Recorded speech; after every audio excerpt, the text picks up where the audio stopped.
The first thing Amelia noticed was the silence. Not the peaceful kind. The kind that spreads when a room senses something has gone wrong and doesn't yet know who it belongs to. "Ma'am, you can't stand here." The words weren't shouted. They didn't need to be. They carried just far enough for the nearest cluster of guests to hear, for heads to turn, for judgment to begin assembling itself. Amelia stopped walking. She had already passed the concierge desk, already crossed the marble floor she remembered from years ago, when places like this had felt normal, familiar, safe. She turned slowly. "I'm waiting for someone," she said.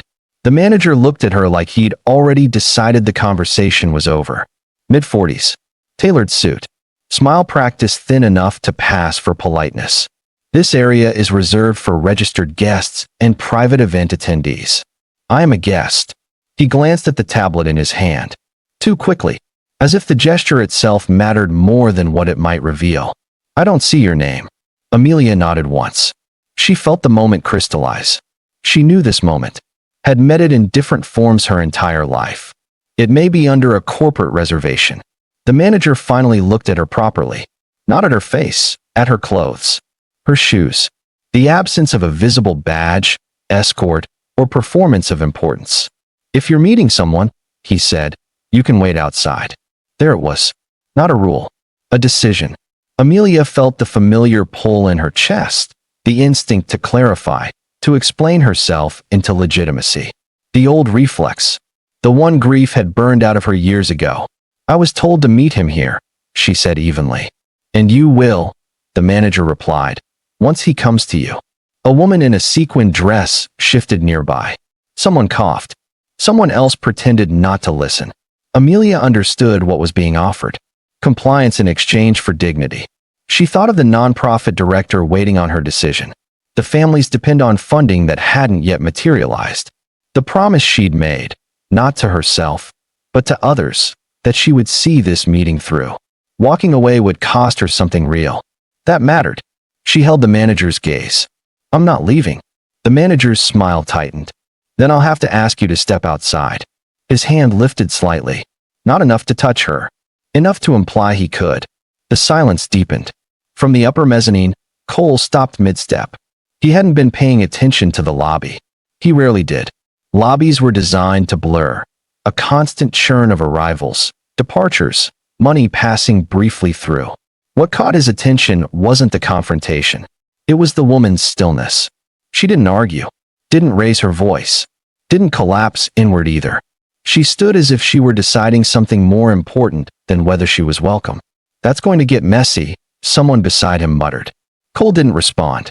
He watched as she exhaled, slow, controlled, and nodded once. "Understood," she said. She turned away. No drama. No final words. That was when something in Cole tightened. Because people who are used to being powerless either fight or fold. She did neither. Amelia walked toward the doors. She felt eyes on her back, but she didn't hurry. She refused to give the room the satisfaction of speed. Each step was deliberate, steady, earned. As the revolving doors pushed her onto Fifth Avenue, the cold hit her face hard enough to make her blink. She stood there for a moment, breathing. She hadn't lost yet, but she hadn't won either. Inside, the manager straightened his jacket. "Thank you," the concierge said quietly. "We have standards," the manager replied. Cole turned away from the mezzanine railing. "Find out who she is," he said to his assistant. The assistant hesitated. "Sir." "And don't intervene," Cole added. "Not yet." Outside, Amelia's phone buzzed in her hand. "James." She stared at the screen, then let it ring out. She wasn't ready to explain herself. Not yet. She needed a minute to remember who she was before she stepped back into negotiation mode. She thought of her husband's office, years ago, how she'd stood silently while men spoke over her, around her, about decisions that would later become her responsibility to clean up. She thought of the day she'd realized grief wasn't the hardest part. It was the way the world recalibrated around her absence of status. Her phone buzzed again. Unknown number. She frowned, then answered. "Ms. Whitmore," a woman's voice asked. "Yes. This is Amanda. I'm calling from the hotel. There's been a concern raised about how you were treated. We'd like to invite you back inside, privately, to to clarify a few things. Amelia closed her eyes. I don't want a scene, she said. There won't be one, Amanda replied. I promise. Amelia hesitated. She wasn't naive. Invitations like this rarely came without strings. Apologies often existed to protect institutions, not people. But this meeting mattered. And so did the work attached to it. All right, Amelia said. 5 minutes. The car that pulled up beside her wasn't marked. The driver didn't speak. They entered through a side entrance. No lobby. No eyes. The elevator climbed higher than she expected. This isn't necessary, Amelia said quietly. It is, Amanda replied. For what's coming next? The doors opened onto a quiet corridor. At the end of it stood a man looking out over the city. He turned as they entered. Ms. Whitmore, he said. Thank you for coming back. Amelia didn't sit. Who are you, she asked. My name is Cole, he said. Then, after a pause, and I'm responsible for what happens in this building. The words landed differently than a title. Amelia studied him. Not impressed. Not hostile. Curious despite herself. Then you're late, she said. It already happened. Cole nodded once. I know, he said. That's why I asked to see you. Amelia didn't take the chair he gestured toward. If this is about apologizing, she said, you don't need me here. It's not, Cole replied. It's about understanding. She folded her arms, not defensively, but deliberately. Understanding what? Why did my staff feel entitled to decide who belongs? Amelia studied him for a long moment. He didn't rush her, didn't soften the silence. That told her more than anything else. You want the truth? She asked. Yes. You won't like it. I rarely do. She nodded once. Then here it is. He didn't remove me because I broke a rule. He removed me because he didn't see anything that signaled safety to him. No escort. No visible status. No performance of wealth. People like him are trained to read risk, not humanity. Cole didn't interrupt. He saw a woman standing alone and decided the cost of being wrong about me was lower than the cost of letting me stay. That's not how we operate, Cole said. That's how people operate, Amelia replied. Institutions just give them cover. Cole exhaled slowly. You're not wrong. No, she said. I'm not. She finally sat, more tired than she wanted to admit. You should know, she added. I didn't come here for comfort. I came because the meeting I'm supposed to have tonight determines whether 3 community housing projects move forward or die quietly. Cole's jaw tightened. With whom? James Bradford. Cole's expression shifted, not surprise, but recognition. He's late, Cole said. Amelia's eyes narrowed. Of course he is. He does that, Cole added. Keeps people waiting. Calls it leverage. She leaned back slightly. Then he hasn't changed. You know him well. I knew him well enough to know this meeting matters more to him than it appears. Cole nodded. Then you should know something too. She waited. Bradford's firm is currently under review by 2 of my partners. They're considering pulling out. Amelia felt something sink in her chest. And you're telling me why? Because if you leave tonight, Cole said, he'll blame you. Not the circumstances. Not the system. You. And if I stay, he'll use this incident as proof you're difficult. She laughed softly. So I lose either way. That's how power protects itself, Cole said. By making the cost of resistance personal. Amelia looked at him sharply. Then why are you involved? Because I benefit from that system, Cole said quietly. And I'm tired of pretending I don't. The honesty caught her off guard. I didn't step in downstairs, he continued, because I wanted to rescue you. I stepped in because I realized something uncomfortable. What? If you had argued, if you had made a scene, my staff would have labeled you a problem. And I would have believed them. Amelia absorbed that. But you didn't, he went on. You walked away. And that forced me to see the system instead of the exception. She shook her head slightly. You're giving me too much credit. No, Cole said. I'm acknowledging my own blindness. Silence settled again, heavier now. So what happens next? Amelia asked. That depends on you. She raised an eyebrow. That's vague. I can make tonight easier, Cole said. Or harder. I can walk you to Bradford myself. Or I can stay out of it entirely. And the cost? Cole met her gaze. Either way, you'll be red. The question is how. She considered her options. She hated this part, the calculation. The compromise. The way dignity and strategy were forced into negotiation. "Walk me to him," she said finally. Cole nodded. "All right." They didn't take the elevator. They walked through a corridor that bypassed the public spaces, past offices and quiet rooms that smelled faintly of polish and money.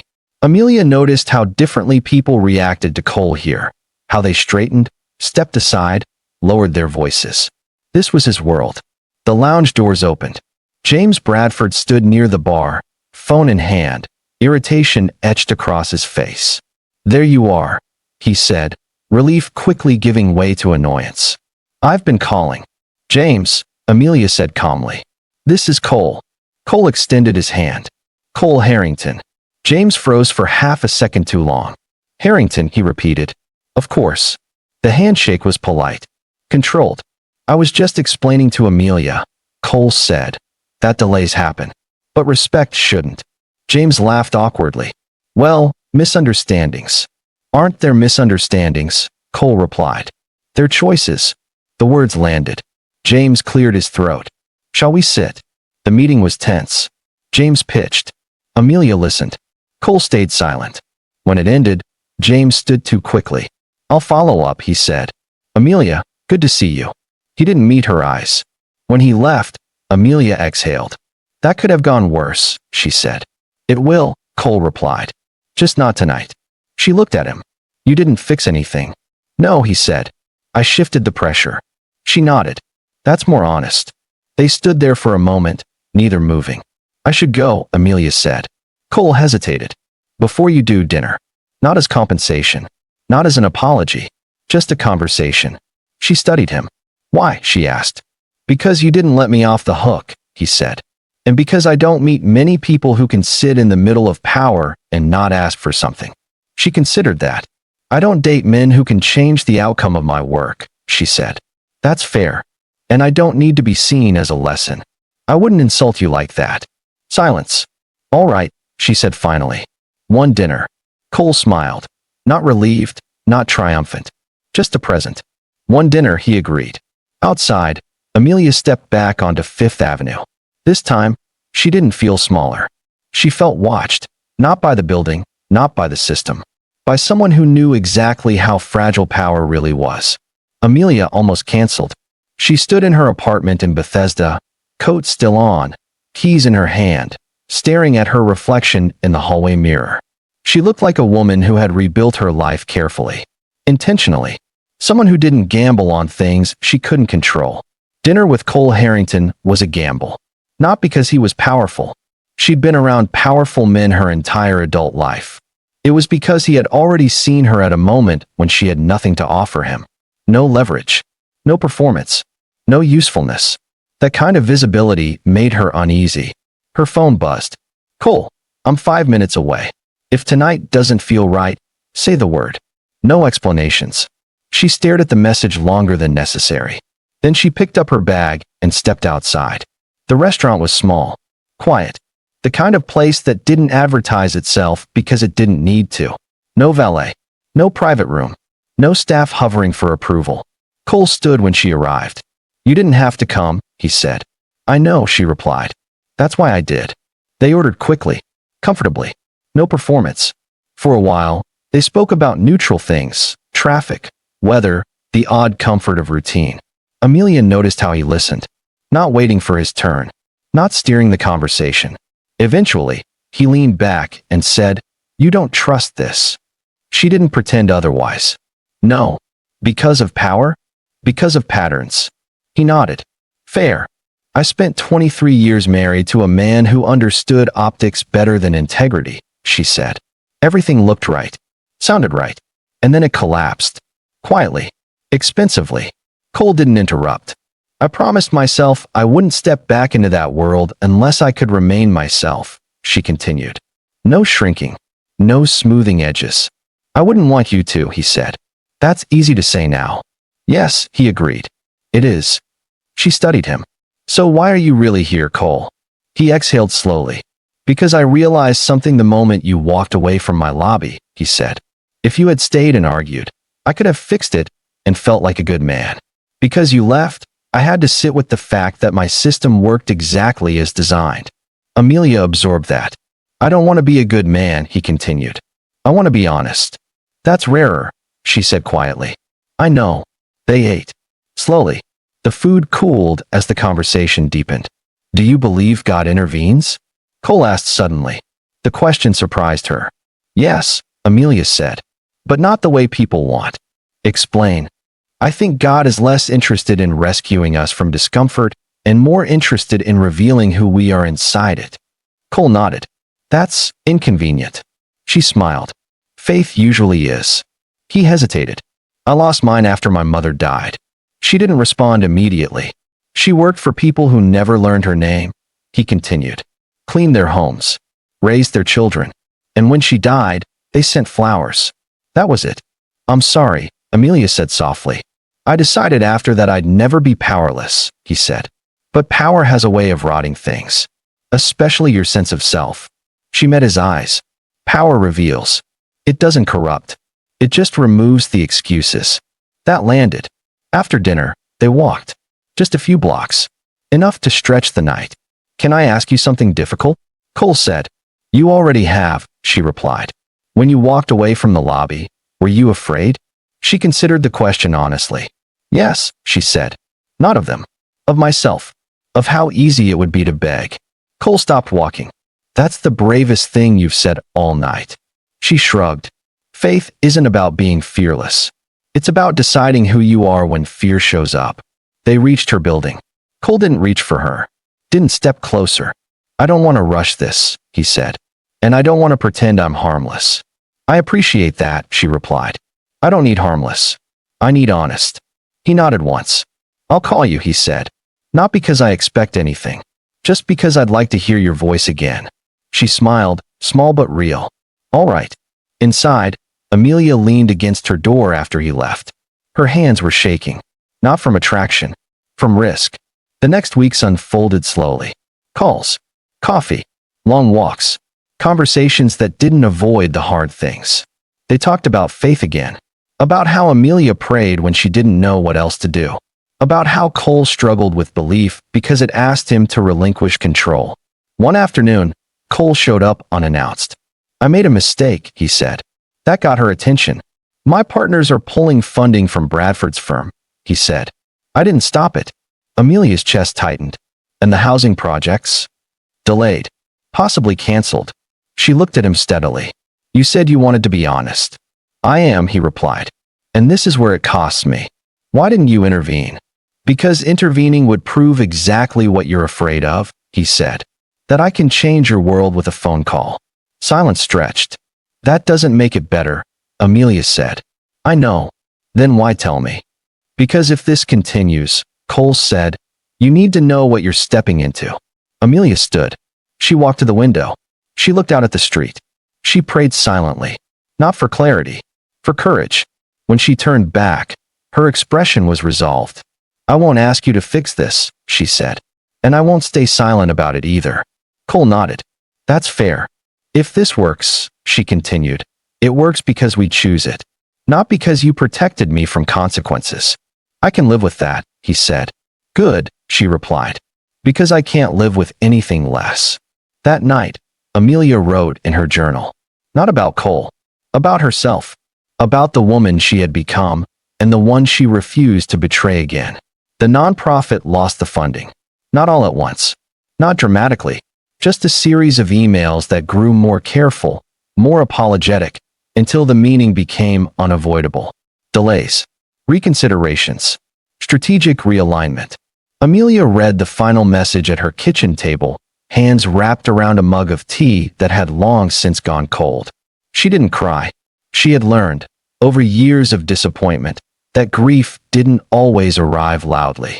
Sometimes it simply settled in, heavy and quiet. She called Maria first. They pulled out, Amelia said.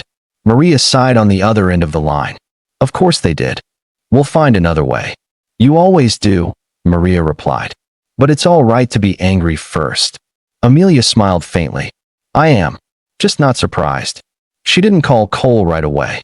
Not because she blamed him, but because she needed to know which parts of this disappointment belonged to her, and which parts she was tempted to lay at his feet. That evening, Cole showed up anyway. He didn't knock. He texted from the sidewalk.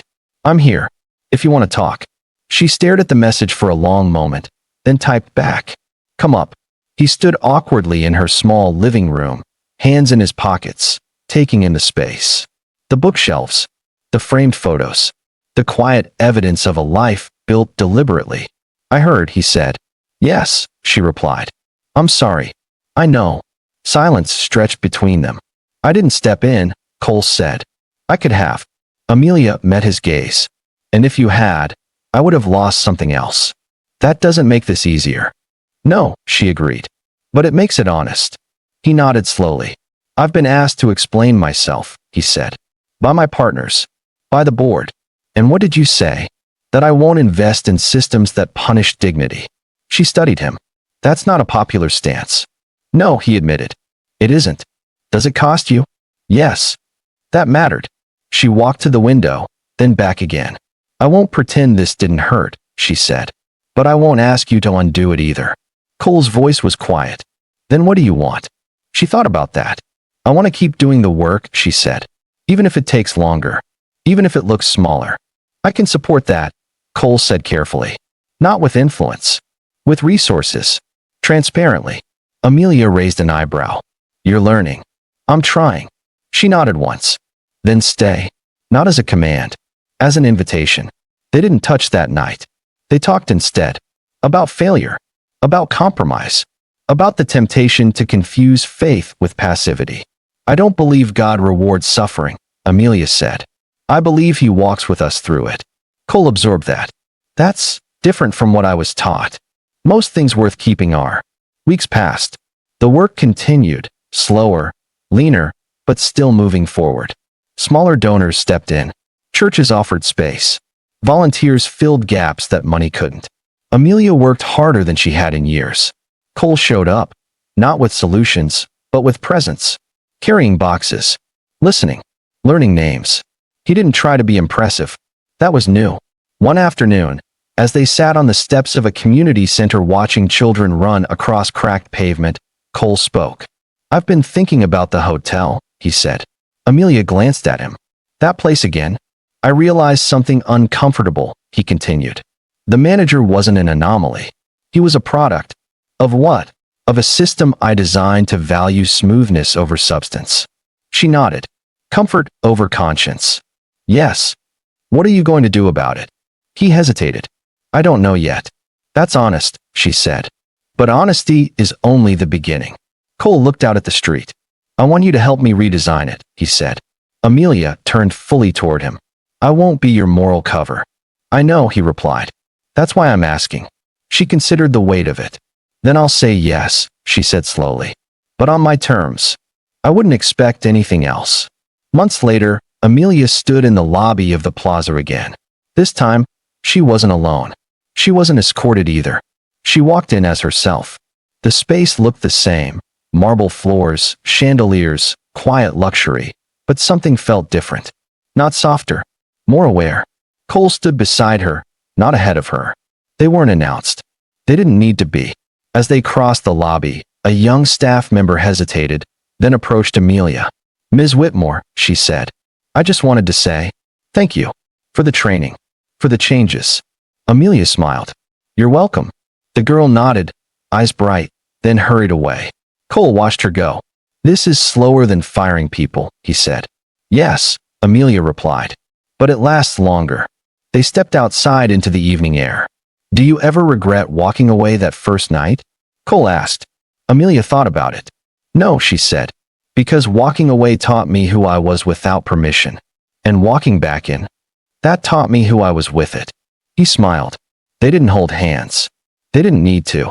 They had chosen each other, not as a rescue, not as a reward, but as companions willing to do the harder work of becoming. Later that night, Amelia prayed, not in gratitude for romance, but in gratitude for clarity, for a faith that didn't require silence in the face of injustice, only courage, for a love that didn't ask her to disappear. And if this story stayed with you, if it reminded you that dignity still matters, that faith can be quiet and strong, and that love doesn't expire with age, take a moment to like this video, subscribe to the channel, and share it with someone who needs that reminder.